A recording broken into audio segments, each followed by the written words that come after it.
प्यारे लोगों, इस शरीर की जो हालत है वह तो आप लोग देखते ही हैं। इस शरीर की हालत यह है, जो अच्छा बुरा मन में उपजता है वह भोगते हैं, देखते हैं। सबकी यही बात है।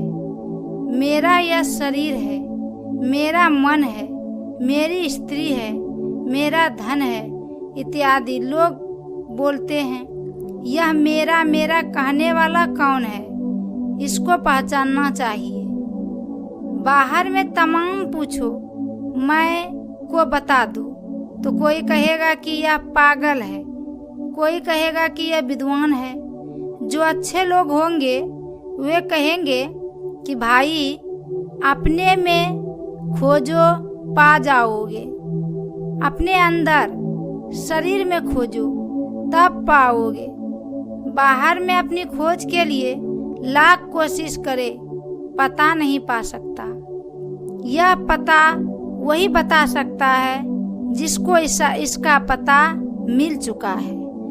जो साधु का संग करते हैं उनको इसका पता लग गया है। अपने शरीर में खोज करने के लिए यह समझना चाहिए कि मैं इस शरीर में कहाँ रहता हूँ। शरीर पर कोई बैठा हुआ है, नहीं रहता है। बाहर देखना छोड़कर अपने अंदर देखें। इसके लिए अपनी आंखें बंद कर लेनी पड़ेगी। आप कहाँ हैं? आप अपने अंदर हैं, वहीं खोजिए। इसके लिए जब तक कोई अभ्यासी गुरु नहीं मिलेंगे तब तक नहीं जान सकेंगे। बात बात में गुरु की जरूरत है।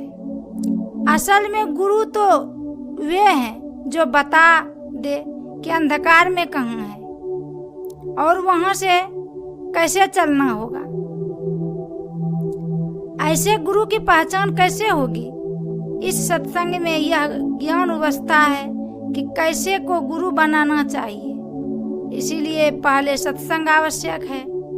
दूसरी बात यह है कि वहां पर जो वचन हो उसको सुनो। इसके लिए हमेशा गुरु को याद करो। जो गुरु वसै बनारसी, शिष्य समुंदर तीर, एक पलक बिसरे नहीं, जो गुण हो ये शरीर। द्वापर में गुरु द्रोणाचार्य हुए।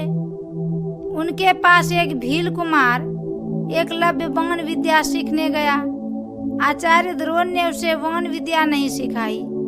उस भील ने गुरु द्रोणाचार्य को गुरु मान लिया और जंगल जाकर उनकी मूर्ति गठित की।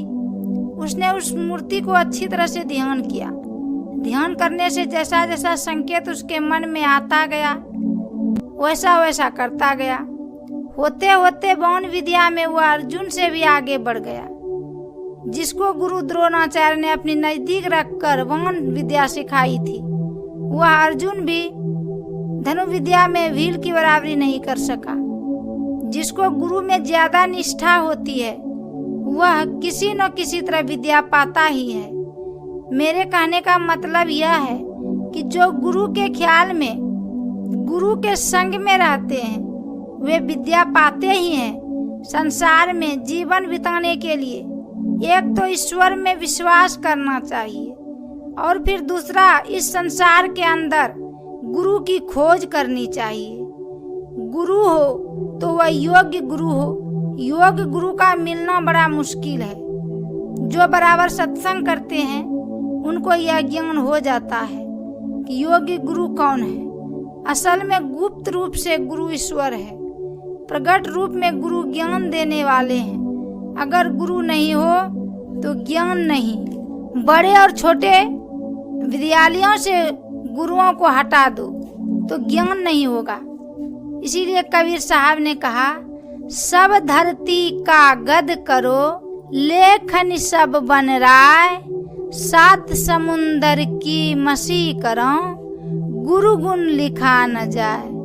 समस्त धरती को कागज, सभी जंगलों को कलम और सब समुद्रों के जल को स्याही बना लिया जाए तो भी गुरु का गुण नहीं लिखा जा सकेगा। यह असली बात है कि अगर गुरु नहीं हो तो किसी प्रकार का ज्ञान नहीं हो। एक भी शरीर में गुरु के बिना ज्ञान नहीं हो सकता। यह एक ही शरीर नहीं है, स्थूल शरीर के अतिरिक्त सूक्ष्म महाकारण और कैवल्य शरीर भी है। स्थूल सूक्ष्म महाकारण ये जड़ शरीर है, कैवल्य चेतन शरीर है। जड़ शरीरों में जब तक है तब तक संसार में है, तब तक जन्म मरण में चक्र में घूमते रहते हैं। जब तक योग गुरु नहीं मिलते तब तक घूमते रहेंगे। इससे छूटने के लिए गुरु की सेवा करनी चाहिए। गुरु जिस तरह करने के लिए कहे उसी तरह करना चाहिए। श्री सद्गुरु महाराज की जय।